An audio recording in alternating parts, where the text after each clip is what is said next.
tentar aí um pouco mais cedo da reunião, tá? Tá. Mas a gente está aqui com o Rafael, tá com a Micaela deve estar aqui, o Jarbas também está aqui, então todos da CBA, né? Então qualquer eventual dúvida aí, eles podem sanar também, tá bom? Tá legal. Obrigado. Bom, vou... Pode começar a passar já está gravando. Estão vendo minha tela já? Ainda não. E agora? Agora está começando a abrir. Abriu. Então vamos lá. Bom, então vamos começar essa reunião do dia 6 de março, né? Onde a gente traz aqui os dados até o dia 5 de março sobre a situação do reservatório da Ugaíto Pararanga. A situação atual do reservatório, né? A gente está na cota 822,52, que equivale na nossa nova referência, né? Que é a referência da cota de divertimento em 100%. Nós estamos em 83,01%. A vazão afluente de março, nesses primeiros 5 dias de março, ela foi de 10,88 metros cúbicos por segundo, médio, né, por dia, onde nossa vazão afluente MLT é 16,89. Então, isso representa 62% da MLT. A previsão era uma primeira semana de março mais seca, né, não tão úmida, e agora a gente tem previsão de chuva maior, e a nossa expectativa é ficar perto dos 100% do MLT, tá? Perto da média. Aqui a gente traz o comportamento do reservatório para o mês de fevereiro, né?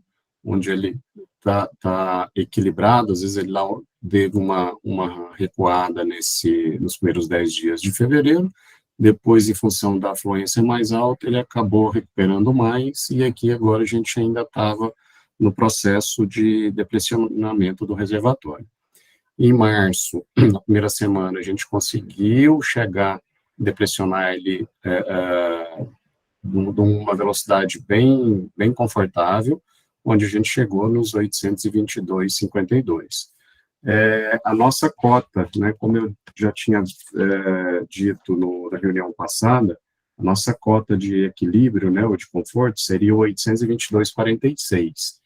Então, por isso, a gente continua ainda defluindo os 30 metros cúbicos por segundo, considerando descarregador de fundo, mais canal de adução, nunca ultrapassando os 30, conforme acordado aqui, conforme regra operativa. Nos dias de ontem, a gente teve uma afluência bem mais alta, chegando em torno dos 60, 50 metros cúbicos, o que fez com que o reservatório recuperasse uns 2 centímetros, né? Mas está tudo dentro da nossa programação. A gente entende aí que, se mantendo conforme previsto, nessa semana a gente consegue atingir essa cota de equilíbrio, e aí já começa em steps reduzir a vazão defluente do reservatório, trabalhando aí agora, só para explicar, a gente sai da questão de controle de cheias e entra na questão de preservação do reservatório. Então, a gente entende que nessa semana, aí, a gente conseguindo atingir o 823,46, a gente já consegue fazer uma redução da defluência, e aí sim com vistas em garantir o nível do reservatório, conforme regra operativa já aprovada aqui nesse comitê, né? Aqui a gente traz, né, aquele mesmo gráfico, só em barras por dia, onde eu tenho a vazão no Rio Sorocaba, a vazão que está sendo captada pelo SAI e a afluente em cada dia de fevereiro e em cada dia de março. Como eu disse aqui, isso aqui é média, tá? Mas a gente teve situações nessa madrugada, principalmente nessa madrugada do dia 6, onde eu tive vazões afluentes aqui de 60 metros cúbicos. Aqui a gente traz aquela média mensal, né, em função da afluência, em função dos MLTs, onde janeiro fechou com 150, fevereiro fechou com 138% da MLT, por enquanto março 62%, mas a nossa expectativa é chegar próximo do 100%. Aqui é aquele gráfico que a gente sempre traz, né, ultimamente, sobre a vazão do Rio Sorocaba no ponto da Praça Lions e a vazão defluente do reservatório de Tupararanga para o mês de janeiro, onde a gente teve até reduções aqui pontuais da vazão de efluente, mas mesmo com uma chuva muito grande na região de Sorocaba, a gente acabou tendo vazões que poderiam, né, que podem causar impacto ali nesses pontos do Rio Sorocaba. Aqui para o mês de fevereiro, né, onde a gente teve algumas situações aqui que ultrapassou os 100 metros cúbicos por segundo no Rio, independente da variação aqui da defluência em Tupararanga, ou seja, a vazão de efluente do Tupararanga, a gente sempre mantém ela constante até para reduzir qualquer impacto que tenha ali de vazão no Rio Sorocaba. Aqui a gente teve, aos últimos dias, a gente teve chuvas pontuais ali na região de Sorocaba, onde mesmo com a vazão constante, a gente experimenta aqui picos de vazão ali nesse ponto. Aqui o que a gente tem de previsão meteorológica, previsão de precipitação, né, para os próximos 3 dias, um acumulado, 23,5, uns últimos 5 dias, próximos 5 dias, desculpa, de 39,1, e o acumulado dos próximos 10 dias de 49,8, que só um zoom para os próximos 10 dias, né, na região aqui da represa, que é o que a gente entende aqui, com essa previsão, a gente chega bem próximo aqui da MLT, da média. Bom, é isso que de praxe eu trago, né, aí eu fico aqui à disposição para qualquer dúvida. Lembrando que daqui a pouco eu tenho que sair. Tá. Alessandro, já tem uma pergunta ali no chat. Qual que é a previsão de cota para o final de março, que vocês pretendem chegar no final de março? 822,46. Tá. Aí a gente mantém o equilíbrio do reservatório. E agora a Lauren levantou a mão. Lauren, por favor. Oi, bom dia. Alessandro, só para confirmar, teve uma afluência nessa madrugada de 60 metros cúbicos por segundo, né? Isso. A defluência manteve também os 60? Não, a defluência sempre em 30, Lauren. Sempre 30. Em 30. A gente não está excedendo os 30 metros cúbicos por segundo. Tá, por que eu perguntei, Alessandro, depois, só aproveitando antes de você sair. Nessa madrugada, nós tivemos um pico aqui, a gente vem notando um aumento, né, devido a chuvas de ferro, manganês, turbidez e cor, só que a nossa média de ferro é 0,12. Essa madrugada, às 2 horas da manhã, bateu 3,60. A gente nunca teve isso aqui, nos 10 anos da concessionária. Manganês, a nossa média é 0,050. Chegou em 0,800. A turbidez, nossa média é 3,60, ali no Votocel. Chegou em 970 agora de madrugada. E a cor, que é nossa média é 70, chegou em 1.900. Por isso que eu perguntei da defluência se mudou nessa madrugada, se aumentou devido à afluência, né? Vamos lá. Só para deixar bem claro, tá? Estava anotando aqui os números que você passou. Só para deixar bem claro. Em nenhum momento a gente excede os 30 metros cúbicos. Eu vou colocar o gráfico aqui de novo, que eu acho que esse gráfico aqui, ele é legal. Dá para a gente... Vocês estão vendo a minha tela ou não? Então, tá abriu. Abriu, né? Tá. Deixa eu... É bom para a gente tirar todas essas dúvidas, tá? Ó, esse gráfico aqui, ele mostra essa curva em azul mais claro aqui, ó, em azul, ele mostra qual é a defluência de Tupararanga. Então, aqui a gente pode até depois melhorar a escala, né, onde a gente mostra que essa defluência, ela nunca excede os 30 metros cúbicos. É uma premissa nossa mantê-lo no máximo de 30 metros cúbicos. Ó, pra você ter ideia, ó, aqui é 18, tá? Isso foi para o mês de janeiro. A gente vai aqui para o mês de fevereiro, ó, ela nunca vai exceder, ó, 18 aqui, tá? Ela nunca, e aqui bem próximo dos 30, ó. Aqui deve estar uns 28, 27, por aí. A gente nunca vai exceder os 30. O que aconteceu, ó, isso aqui para os últimos, ó, aqui, ó, para o dia, você falou para esse final de semana, né, Laura? Ó, por esse final de semana a gente não excedeu os 30 metros cúbicos, tá? Independente de onde está saindo ali a água, a gente mantém ela sempre em 30. O que aconteceu nesse final de semana, principalmente hoje, nessa madrugada, foi um aumento da afluência, ou seja, a água que chega no reservatório. Ela chegou no reservatório com uma vazão ali horária em torno de 60, teve fechamento horário que foi 60, teve fechamento que foi 50, a gente está ali entre 60, 50 e 40, tá? Que foi em função das chuvas que aconteceram nessa madrugada. Mas em momento nenhum a gente está abrindo mais ali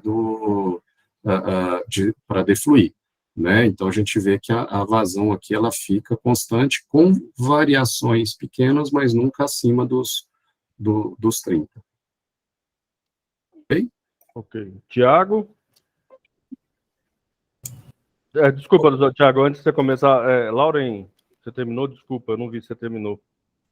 Terminei sim, daí eu só ia perguntar para os tais se eles sentiram uma alteração também. Acho que é isso que eles vão falar agora. Tiago, por favor. Oi, bom dia, pessoal. Então, eu ia esperar mais adiante, mas como a Lauren já tocou no assunto, nós íamos fazer também a observação nesse sentido, que nós percebemos nas últimas horas, né, um aumento da concentração de ferro e manganês. A gente está ainda tentando entender, a gente não tem certeza se tem alguma relação direta com o descarregador de fundo, ou não do ponto de vista da qualidade da água da represa, mas também pode ser a velocidade ou a movimentação que o descarregador de fundo acaba trazendo para a represa do Clemente. Então, a gente só queria, de repente, pedir se seria possível suspender por um tempo para a gente começar a entender se tem uma mudança na alteração da qualidade da água que está chegando. A gente não teve concentração de ferro e manganês nessa grandeza, né, que nem a Lauren passou, mas a gente teve praticamente o dobro da concentração do que a gente recebia. Então, a gente ficou um pouquinho preocupado e queria tentar propor aí uma estratégia de segurar um pouco o descarregador de fundo para a gente tentar avaliar se tem alguma relação direta com a descarga de fundo. Tiago, posso responder primeiro, professor? Tem você e o Jarbas, vocês são esses dois da CBA, vocês que sabem. Eu falo sobre a operação, depois o Jarbas fala sobre a qualidade da água, pode ser? Pode ser. Jarbas? Fechou, então. Até corroborando com a fala do Tiago, foi na sexta-feira, o pessoal de Águas de Votorantim relatou ali sobre uma diferença na qualidade de água, né? O que nós fizemos? Depois o Jarbas vai falar sobre a qualidade, mas a gente estava operando com um descarregador de fundo em 6 metros cúbicos, sendo que a capacidade dele é 8, e nos 6 metros cúbicos foi Por que 6? Porque é um valor que foi entendido junto ao SAI e Águas de Votorantim, que não tem nenhuma modificação da qualidade da água. Tá, mas o que nós fizemos? Em função da redução do nível, da gente já está próximo de atingir um valor da cota do reservatório numa situação confortável, nesse final de semana a gente já começou a proceder à redução, o fechamento do descarregador de fundo, onde, se não me engano, foi na quinta-feira, a gente já fechou de 6 para 4, e nesse final de semana fechou de 4 para 2. Então, acho que já adiantando aí a solicitação do Tiago, a gente já fez essa manobra. Hoje a gente está em 2, então que a gente entende que pode contribuir aí para suas análises. É isso? Ô Jarbas, fica à vontade, cara. Obrigado, pessoal. Bom dia, né, a todos e a todos. Para quem não me conhece, meu nome é Jarbas, sou gerente de suporte à geração aqui da CBA, atuo com os temas de meio ambiente. Sobre qualidade da água, eu acho que é bom esclarecer, né, que a geração de energia ela não altera ou impacta em qualidade da água, porque existe sempre essa dúvida aí das pessoas. a gente sempre tem observado aí essa questão da qualidade da água nas últimas semanas, principalmente com a chegada de um grande volume novo de água no reservatório, e a gente tem notado uma alteração natural dessa qualidade. Tá? Então, o reservatório estava ali há alguns anos com uma água estacionada, né, em função da crise. Essa água ela vai se purificando ali ao longo do tempo, e com a chegada de nova carga orgânica, né, novos poluentes ali no reservatório trazidos por essas chuvas, é natural que se observe uma alteração de qualidade. Sobre descarregador de fundo e tomada d'água, a gente tem, desde o início aí do comissionamento, avaliado esses dois itens, buscado entender se existe diferença na qualidade da água. Até o momento não encontramos essa diferença, os aspectos estão muito parecidos. A gente, inclusive, fez coletas recentes aí para envio ao laboratório das duas águas, né, para entender se tem alguma característica diferente. Eu acredito que não. E tem operado de forma contínua, né? O que mudou na última noite foi uma grande chuva torrencial, né? Vocês viram aí nos indicadores, chegou por volta de 60 metros cúbicos por segundo de afluência, uma chuva muito localizada. Isso sim pode alterar naturalmente aí a qualidade da água, que chega aí para tratamento, tá? Então, a gente segue avaliando junto com vocês, estamos sempre à disposição, mas hoje não existe um nexo causal ali com o descarregador ou com, né, e muito menos com a geração de energia. Tá? Ô, Jarbas, acho que é importante a gente falar que a gente fez essa coleta de forma proativa, né? Acho que Exato. deliberado aí pela CBA, até para poder contribuir para o processo, né? Isso mesmo, Alex. A gente tem feito essas análises, né, até para entender ali como que está a qualidade da água no reservatório, essa dinâmica para contribuir aqui também com o comitê, com as empresas de tratamento de água. Nosso intuito é sempre ter essa boa parceria aí com todo mundo. Eu acho que, e tem aqui no chat uma mensagem, eu acho que é da Viviane, falando que a Sabesp de alumínio também observou. Ah, está perguntando se na Sabesp de alumínio houve alguma alteração também, porque se tiver também é mais, está vindo de cima, né? Agora, essa diferença entre o Clemente e a captação lá de Votorantim indica também algum efeito nessa passagem, né? Entre o Clemente e a Votorantim. Adriano, por favor. Bom dia, pessoal. Bom dia, professor. Desculpa a câmera fechada, eu estou numa atividade externa e estou tentando acompanhar da melhor forma possível por aqui. Na captação de alumínio, não se observou nenhuma variação com relação à qualidade de água.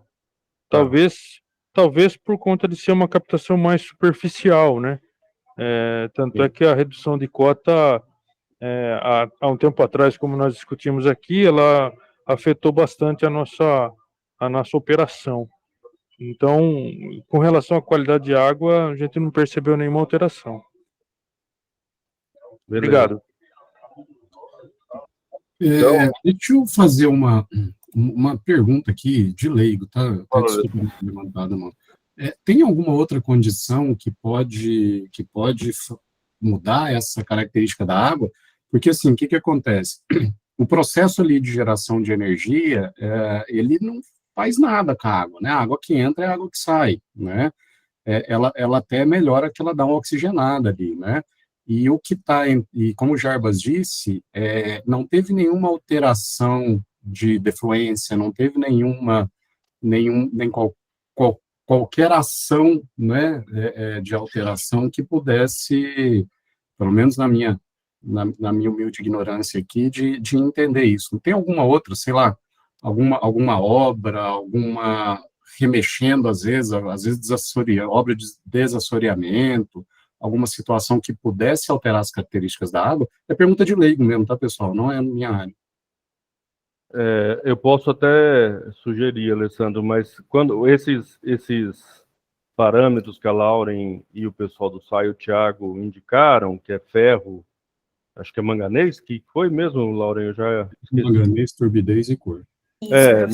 Normalmente tem a ver com movimentação de solo. Pode ser que o sedimento esteja sendo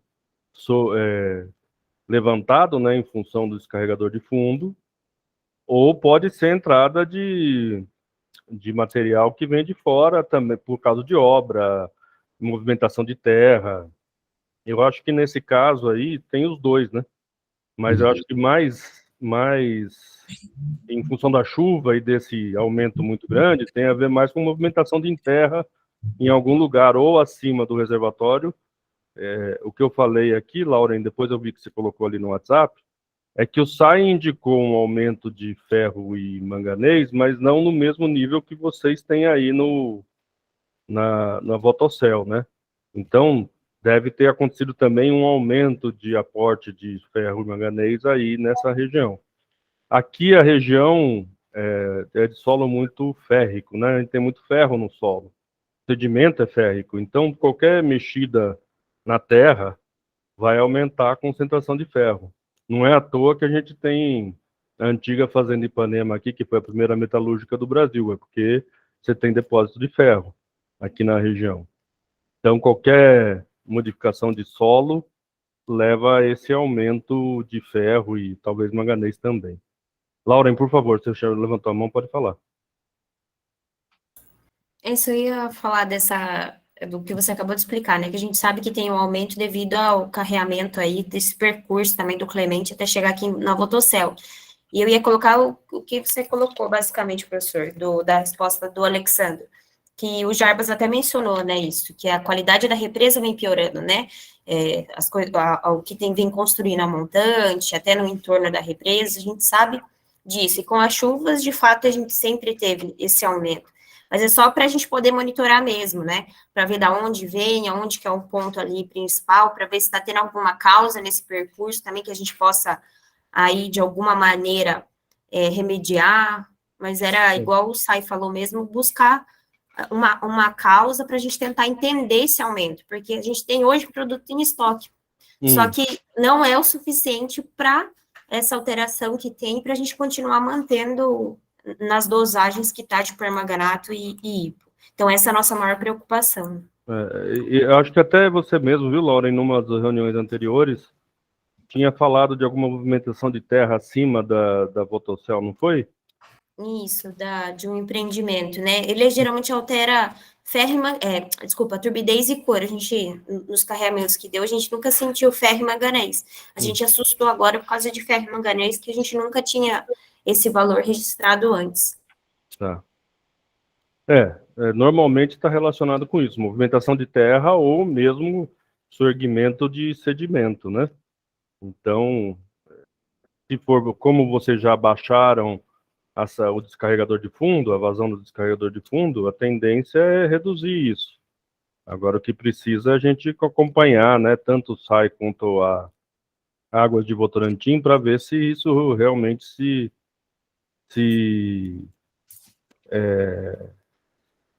completa, né, se realmente acontece essa redução. Tem uma outra, antes de passar a palavra para a Rosângela. Desculpa, Alessandro, você ia falar alguma coisa? Não, só um ponto aqui, né? Acho que é da cronologia, né? A gente procedeu com a redução da vazão do descarregador de fundo antes desse aumento considerável aí na madrugada de hoje, né? Então, ontem ele já estava, ontem de manhã que a gente já fez essa redução para 2, né? Só para deixar clara a cronologia.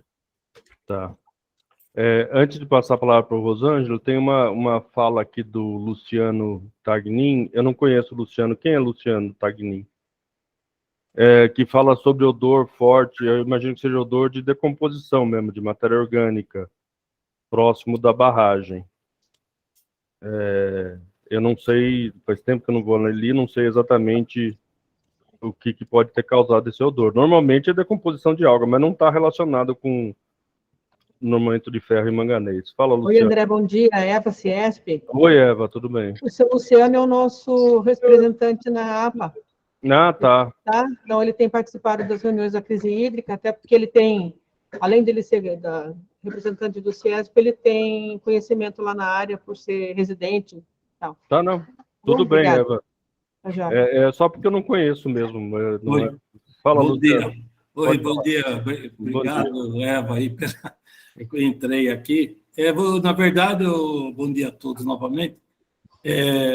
Aquele dia eu estava com o meu nome errado aqui, estava como Rodrigo, né? Ah, Você me sim. chamando, agora eu corrigi hoje, inclusive. Isso. Mas tá bom, eu fiz essa observação porque normalmente não tem, mas de tempo em tempo aparece que é oriundo dessa situação. Como vocês estão falando de qualidade da água, eu falei, deixa eu pôr a observação aí. Mas às vezes aparece mesmo e é decomposição de águas que tem por lá, sim. Sim. Mas tá bom, obrigado, viu? Não sei se eu consigo abrir a câmera aqui, aí eu falo um oi direitinho para todo mundo aí. Obrigado, Luciano. É sempre bom a gente ter informação ali em loco, né, porque a gente está distante, né? A Rosângela pediu a palavra, Rosângela? André, nós estamos tomando conhecimento dessa alteração agora. Eu perguntei à Bia e ao próprio Altivo, que está com os dados lá do posto que foi instalado, para ver se ele tem alguma explicação ou se alguma medida pode ser feita. Então, eu perguntei a eles, se depois eu puder, tendo uma resposta, eu posso colocar no grupo. Quanto a Lauren, desculpe, ela mandou informando a respeito dessa alteração por causa da movimentação de terra, e isso está sendo atendido aqui pela agência de Sorocaba. A Solange colocou lá no chat também de um condomínio chamado Porto Fino. E a Viviane complementou que tem o Porto Fino e o Le Portier. Olha que nome bonito. É francês. Lógico, isso deve ocorrer normalmente no período de verão, né? Ou seja, carregamento de solo, porque aumenta o volume de chuva e é normal, ainda mais que a gente está com um déficit de APP nas regiões da barragem. Mas lógico que se isso tiver uma obra, e o pessoal acho que aproveitou esse período que não choveu, né? Teve uns 3, 4 dias da semana passada, final da semana passada, que choveu menos, talvez, ou até não choveu. Talvez tenha aproveitado para a movimentação de terra, e isso acaba, quando tem uma chuva forte, carregando isso para a represa mesmo, e aumentando a qualidade, piorando a qualidade da água. Acho que seria interessante, tanto Lauren quanto Tiago, depois ver um histórico para ver se isso aconteceu no ano passado. É que o ano passado e o ano retrasado vai ser meio atípico, porque a gente não tinha muita chuva, né? Talvez tenha que recuar um pouquinho mais para o passado, para ver se esses níveis de ferro e manganês também aumentam na época de chuva naturalmente. Eu acredito que sim, não nesse volume que a Lauren falou, né? O que a Lauren relatou é um volume muito grande mesmo de aumento, tanto de cor, né? A gente sabe o trabalho que dá para tirar a cor de água, né? Rosângela? André, isso mesmo, como eu perguntei para a Beatriz, como ela tem acompanhado e tem a tendência dos dados de vários períodos, né, de estação chuvosa e de estação seca, talvez ela tenha como explicar isso e tenha, pelos dados, né, indicar alguma tendência de comportamento. Como eu falei, é esperado que a gente tenha aumento nessa época, mas o aumento que a Lauren relatou é muito acima do esperado. Muito alto. Muito alto. E pode estar relacionado, sim, com esses condomínios próximos à represa, que estão em obras, que fazem movimentação de terra. A gente sabe que, normalmente, essas movimentações ocorrem quando tem uma baixa na chuva, né? Como eu falei, né? Parou de chover uns dias atrás, na semana passada, o povo pode ter aproveitado para fazer movimentação de terra, e com a primeira chuva torrencial, isso pode ter levado a esse aumento. Tem aqui o Luciano de novo e a Leusa levantando a mão. Tem o Adriano, mas o Adriano acho que foi quando ele falou da primeira vez, e acho que ele não abaixou a mão. Professor, posso só complementar um tema sobre qualidade de água, para a gente não perder a linha? Pode falar, Jarvis. Depois eu passo para o Luciano e para a Leusa. Acho que estamos todos muito corretos aqui em acompanhar, né? E é exatamente isso, né? É muito natural, quando você tem grandes afluências, a gente ter variações, principalmente cor, alguns aspectos. É notável quando chove muito, a água fica mais turva, mais barrenta, né? Isso é natural, muda mesmo. E a gente tem vivido chuvas realmente atípicas, né? Não foi uma chuva torrencial. A gente está com médias acima de efluência, acima das médias históricas, já faz quase um mês, né? Mais de um mês praticamente. Então, isso realmente traz efeitos novos no reservatório, né? E 2 anos, o que se muda? Muda muito, né? Muda a ocupação urbana, né? Isso tudo vai alterando essa dinâmica que é muito complexa, né? Cheia de interdisciplinaridades. Então, de fato, é a gente acompanhar e sempre buscar, né, entender as causas, apesar que é sempre muito dinâmico e complexo quando a gente fala de qualidade de água. Né? Tá bom. Obrigado, Jarbas. Luciano, depois Eleusa. Fala, Luciano. Tá, então, referente a isso aí, eu não sou um técnico em química, mas nessa época de muita chuva, tem muitas plantações também ao lado lá, né? E a chuva leva muito dos herbicidas, tudo para a represa, né? Então, acredito que isso, eu noto que nessa época mesmo, quando chove muito, quando acontece isso, acontece esse odor, justamente porque isso aí mata tudo, deve matar algumas algas também, e então não dá essa diferença. E quanto ao Porto Fino, realmente é um empreendimento muito grande lá, né? E ele não tem, boa parte da margem da represa, não tem aquela mata de proteção, né? Então, a chuva muito forte, ela desce mesmo com força para dentro da água e cria mesmo essa terra e até aquele problema de assorear o fundo, né? E trazer muita terra lá. Tá bom? Pelo menos é o que eu observo. Né? Obrigado, Luciano. É uma boa informação, provavelmente está relacionada. Eleusa, por favor. Depois do Gomes. Esses condomínios, essas implantações, não passou pelo Conselho Gestor da APA, e eu gostaria de pedir para a Rosângela se tem como a gente levantar esses empreendimentos, esses que estão começando, que está tendo movimentação, porque pelo Conselho Gestor nós não estamos, os conselheiros não estão recebendo nenhum tipo de comunicado, nós não estamos recebendo nenhum tipo de participação, pelo menos eu não tenho recebido nenhum e-mail convocando para reunião, para apresentação, coisa semelhante. Então, se é possível a gente levantar via CETESB essas coisas, né, Luciano? Porque a gente possa ter noção e acompanhar. Eu acho que isso é muito importante. Nós acompanharmos, né? E porque está todo mundo às cegas. Então, ver se é possível fazer esse levantamento, porque passa pela CETESB também, né? Então, é isso daí. Você concorda, Luciano? Sim, eu concordo, mas digo que se aquele empreendimento já está se desenvolvendo do jeito que está, foi liberado para ir. O órgão deve ter, CETESB deve ter liberado, né? Agora, acho muito estranho você falar que o pessoal da APA não está recebendo as informações. Eu, pelo menos, eu não recebi, eu não tenho essa notificação, não tenho esse e-mail. O que é importante é saber se está tendo uma fiscalização, por isso que eu estou pedindo para a Rosângela ver se é possível esse tipo, saber como é que está, como é que não está, em que pé que está esses empreendimentos e quais são o que a gente pode estar esperando, né? Acho que o Gomes vai falar sobre a questão da APA, né? E vou passar já a palavra para ele, mas se eu não me engano, aí nessa região, não sei se é a agência de Sorocaba ou se é outra agência. Gomes, por favor. Sei, vamos ver. Olá, André, bom dia a todos. Duas informações que eu acho que é legal. O Porto Fino, denominado hoje como Porto Fino, é um empreendimento que passou, sim, pelo Conselho Gestor e teve várias exigências do Conselho na ocasião, que foram atendidas... Só um minuto, por favor. Não só pelo empreendedor, mas também pela CETESB.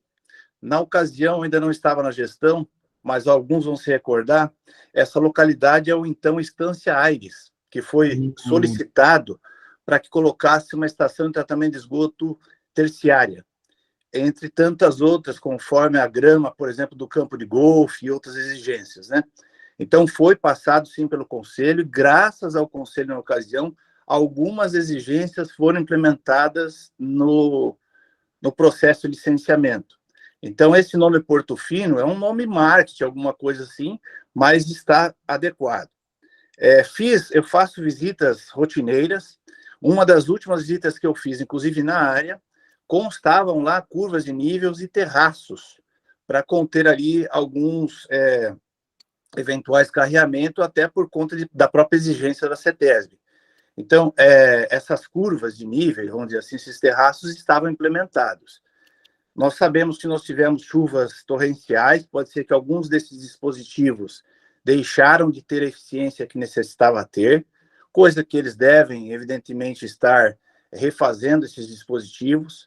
Eu tenho uma visita programada para a próxima semana na área,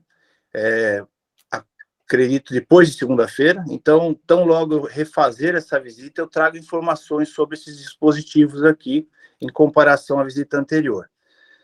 Uma outra informação legal, André, é que nós estamos com um projeto piloto no entorno do reservatório, em parceria com a CBA, me permita dizer aqui, Jarbas, onde estão sendo disponibilizadas áreas para que nós possamos direcionar plantios de TCRAs, né? E esta área do Portofino, ela vai ser a primeira área implementada. Então, esta área a ser implementada ali é cerca de 30 hectares que vão receber plantio agora, nesse ciclo chuvoso que nós estamos agora, né? Então, nós já temos lá uma empresa que já está na área, inclusive foi feito todo um novo levantamento topográfico para ter a certeza de qual é as áreas, a topografia, para que a gente possa implementar. Lembrando que a APP do entorno do reservatório não é a mesma do Código Florestal, é limitada pelos códigos e limites do Maximório, né? Então, tem áreas mais ampliadas e outras menos ampliadas.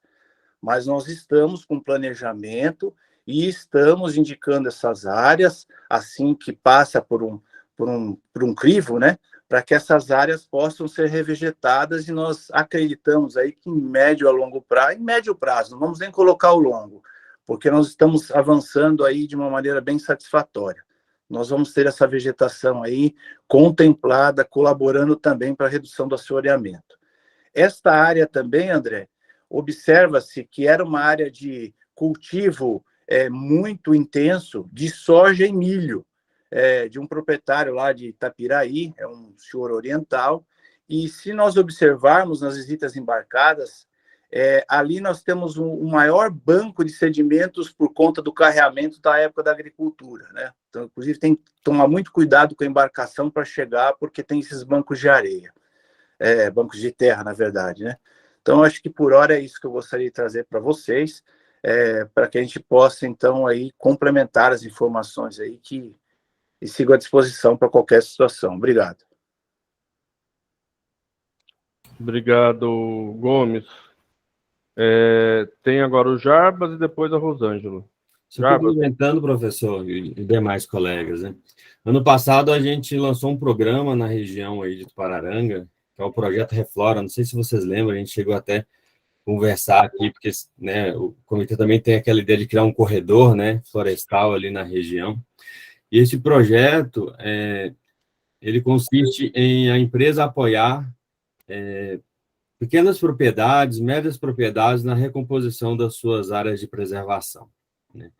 E aí a gente recebeu aí algumas indicações. Esse ano a gente evolui um pouco esse projeto.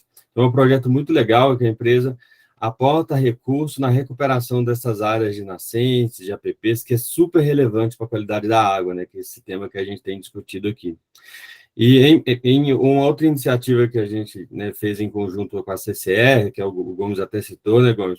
É esse plantio de 30 hectares também nas áreas de contribuição aí da represa.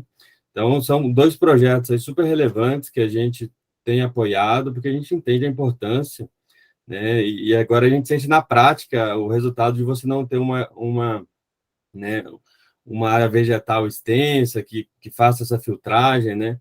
E a gente segue aqui junto com essas iniciativas, apoiando essa revegetação dessas áreas aí de forma proativa, voluntária, né? A gente está trabalhando aqui, a gente fala que é o ISD na veia, né? A gente apoiar a sociedade mesmo para o bem comum aí da questão ambiental. Tá. Gomes, só antes de passar para a Rosângela, esse plantio, então, vai acontecer esse mês entrando agora, provavelmente. André, na verdade, o plantio já está acontecendo nessa área. Tá. Ao que eu me recordo, e talvez o Jabas pode complementar a informação, a empresa contratada pela CCR, ela já está na área, já está preparando para que possa receber as mudas ainda agora até o final de março, porque não é uma coisa de agora, é uma coisa que nós já estamos acompanhando há algum período, né? Então, o objetivo desta área específica do Porto Fino é agora, até o final de março, esse plantio ser efetivado nessa área. Tá.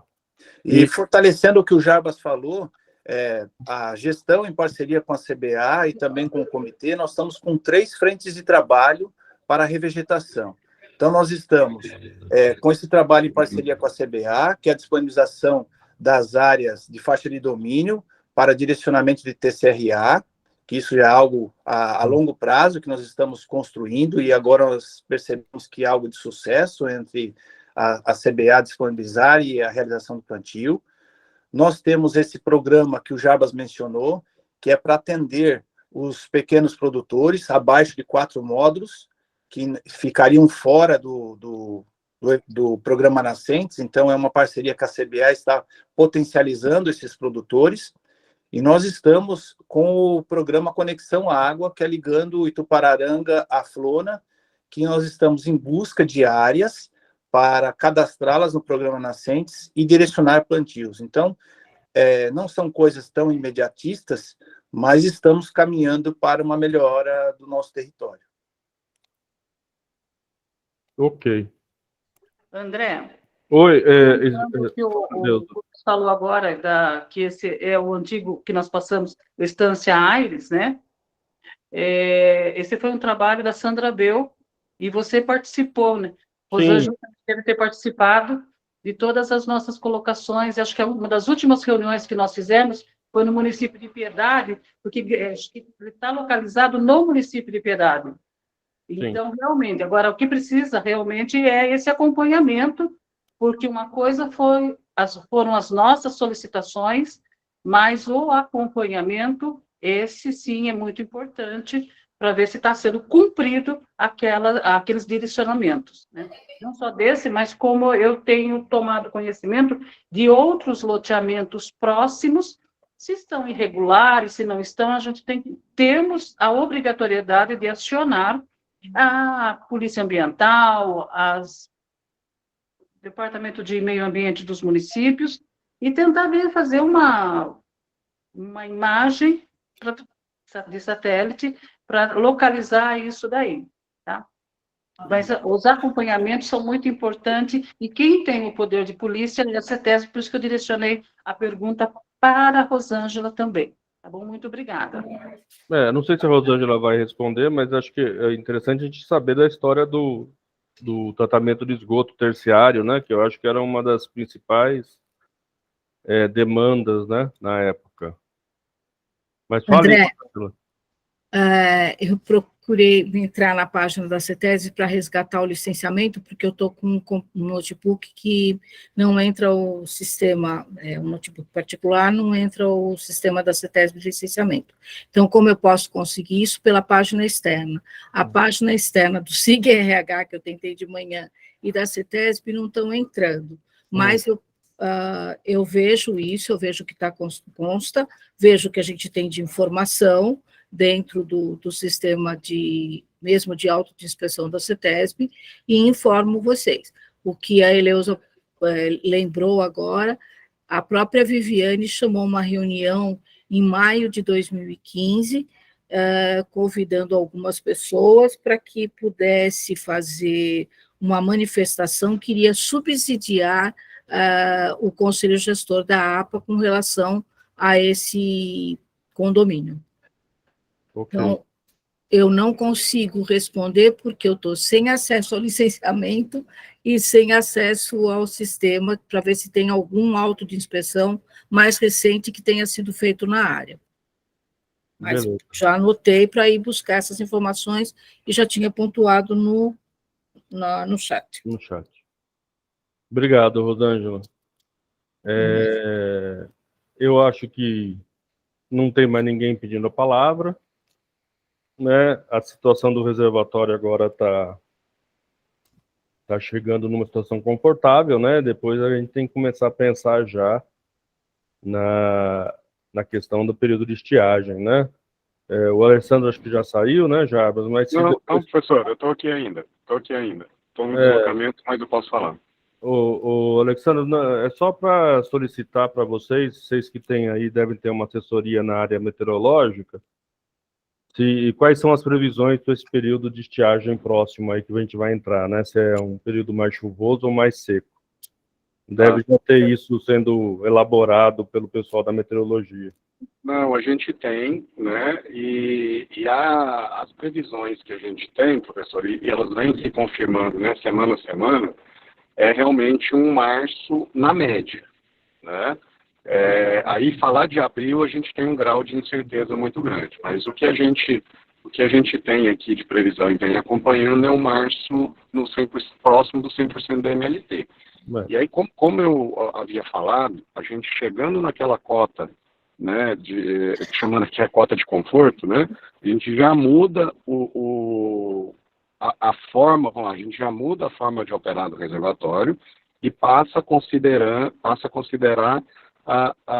o controle da defluência para controle do nível do reservatório, e não mais controle de cheias, porque a gente já fez a caixa suficiente. Caso venha uma chuva muito acima do que a gente está esperando, né, de valores para março, a gente consegue segurar ainda sem investimento. Tá? Esse é o modus operandi nosso. Tá certo. Obrigado, Alessandro. Eu acho que aí, doutor, professor, só complementando, e aí nessa semana, se a gente conseguir atingir, chegar próximo do valor, a gente já começa a reduzir a defluência. Tá? E aí a gente vai fazer essa redução em steps, até para não ter minimizar qualquer risco de redução da vazão brusca, alguma coisa nesse sentido. A gente faz em steps, né, sempre respeitando a regra, e aí reduz a defluência. Combinado, Alessandro. Acho que não tem mais nenhuma dúvida. Acho que a gente pode já encerrar para a gente poder entrar na reunião da CT Plagre, né, que tem em seguida. Agradecendo novamente ao Alessandro pela apresentação, né, de toda a semana, desse acompanhamento. André, por favor, deixa eu ver aqui uma no chat. Espera um pouquinho antes de a gente encerrar. O que estão pedindo, Alessandro, se essa redução da defluência ocorrer antes da próxima segunda-feira, que a gente tem reunião ainda, que você comunique via chat. Chat não, WhatsApp. Tá? Se a CBA pode comunicar o grupo via WhatsApp. Tudo bem, a gente avisa sem nenhum problema. Tá bom? Só para deixar claras as expectativas, né? A gente avisa que iniciou o processo de redução da defluência. Tá bom assim? Melhor, assim. Tá bom. Tá? Daqui até segunda-feira que vem, eu acho que se mudar, vai mudar pouco, mas aí a gente já consegue ter essa noção. A Rosângela levantou a mão. Rosângela, você gostaria de falar mais uma coisa? André, sobre a apresentação do altivo, será que você pode informar? Eu ia informar isso justamente agora. Muito obrigada. Na semana passada tinha a apresentação sobre a nova estação de coleta de dados de qualidade, lá perto da Vitória Régia. O técnico da CETESB que ia fazer a apresentação teve uma gripe forte, estava sem voz, estava mais ou menos que nem a Leusa, que também estava bem gripada na semana passada. E a gente tinha adiado para hoje, mas hoje a gente vai entrar na reunião da CT Plagre com uma pauta que talvez seja um pouco mais trabalhosa, porque fala sobre os recursos do FEIDO para esse ano e o plano de trabalho do comitê. Então eu pedi, e gentilmente o pessoal da CETESB aceitou, em fazer essa fala na próxima semana, dentro do GT Crise Hídrica, né? Eles vão apresentar sobre essa nova estação automática de qualidade que está no Rio Sorocaba, lá perto do Vitória Régia, perto da segunda captação de Sorocaba, que foi instalada, sei lá, 20 dias atrás, alguma coisa assim, que venha contribuir um pouco mais no entendimento aí do Rio Sorocaba e da qualidade da água. Então, quero agradecer a CETESB por ter aceitado passar para a próxima semana e a gente vai voltar daqui a pouquinho na reunião da CETEPLAG. Então, primeiro, eu quero agradecer a todo mundo que está no GT Crise Hídrica, né, e convidá-los, se quiserem ficar para a reunião da CETEPLAG. Vai ficar aqui mesmo, André, ou vai pegar o link? Nesse aqui mesmo, a gente fez o mesmo link, viu, Eleuso? Fez o mesmo link? Ótimo, então. Eu só vou dar um intervalo de uns 10 minutinhos, que eu preciso pegar uma água lá para mim, e daí a gente já começa na reunião da CETEPLAG. E aí dá tempo de o pessoal sair e o pessoal entrar, porque está marcado para as 10h30, né? É isso? Então, obrigado para todo mundo que está no GT Crise e quem for ficar para a CETEPLAG, e a gente volta daqui a 10 minutinhos. André, Oi. só perguntar aqui sobre a memória técnica, se a aprovação vai deixar para a sim. próxima. Desculpa. Eu esqueci Imagina. de colocar a aprovação da memória técnica. Eu vou compartilhar aqui a tela rapidinho. Tá bom. Então não saiam todos ainda, calma.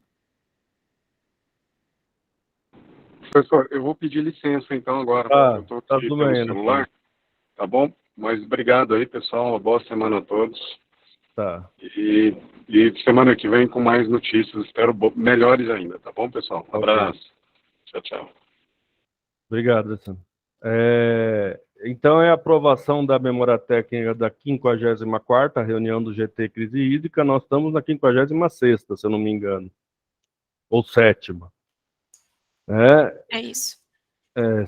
Então, é a reunião do dia 13/2. A gente estava ainda naquele primeiro momento de aumento grande da vazão defluente, e a discussão, acho que foi nessa reunião que a gente decidiu mudar a notação, em vez de falar em 100% no máximo maximorum, que nunca ia acontecer, porque era muito teórico, e passou para 100% de reservação, para as porcentagens ficarem mais próximos do esperado. Senão sempre dava confusão, né?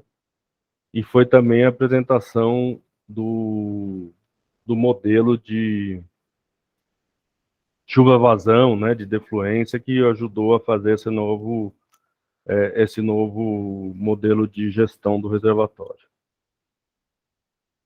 Alguém gostaria de fazer algum acréscimo, alteração, sugestão para essa memória técnica? Se não, vou colocar em votação. Aqueles que são favoráveis permaneçam como estão, os contrários ou quem queira se abster, por favor, se manifeste.